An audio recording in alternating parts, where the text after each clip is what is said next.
coach. Despite 3 12-win seasons but only 1 playoff win, Mike McCarthy's coming back as the coach of the Dallas Cowboys. His owner, Jerry Jones, made that official yesterday. McCarthy's status was up in the air after the blowout wildcard loss to the Packers. I mean, looking at Jerry during the game in the suite, we thought he wouldn't make it through the game. No.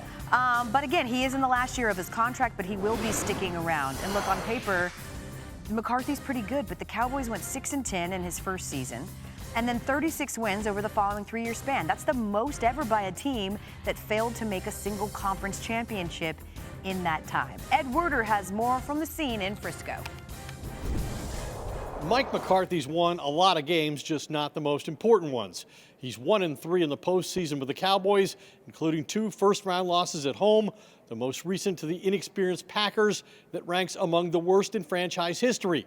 That prompted a Wednesday meeting between McCarthy and owner Jerry Jones that lasted more than 3 hours and ended with Jones committing to the coach for the final year of his contract.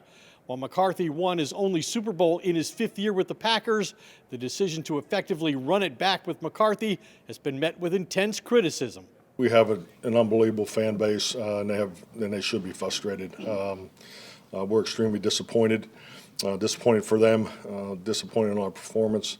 But my message would be this: we have established a championship program. It's just not the world championship yet. We know how to win. We know how to train to win. We have the right people, but we have not crossed the threshold winning playoff games.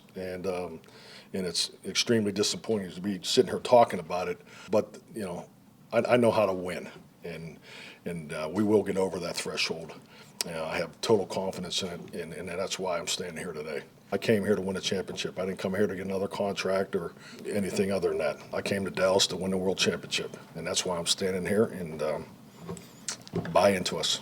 It undoubtedly benefited McCarthy that he increased his value by becoming the offensive play caller, especially with the Cowboys finishing with the highest scoring offense in the NFL and Dak Prescott elevating his performance. McCarthy made it abundantly clear he possesses the same amount of confidence in Prescott as he does in himself. The next big decision for Jones, whether to extend Prescott's contract or lower his 2024 cap charge of $59.4 million, second highest in the league. Despite Prescott's 2-5 postseason record, McCarthy said he believes in the quarterback, describing him as clearly the answer and the solution going forward. For more on the Cowboys running it back, we bring in our NFL analyst, Dan Orlovsky. In retaining McCarthy, Jerry noted his postseason success.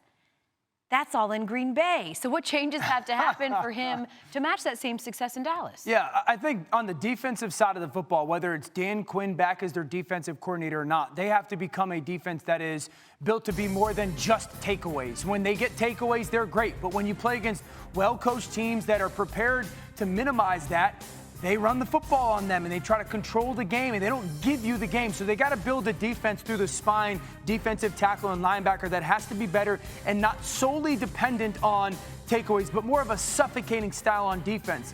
And then for their offense, Dak Prescott was tremendous this season, MVP level football.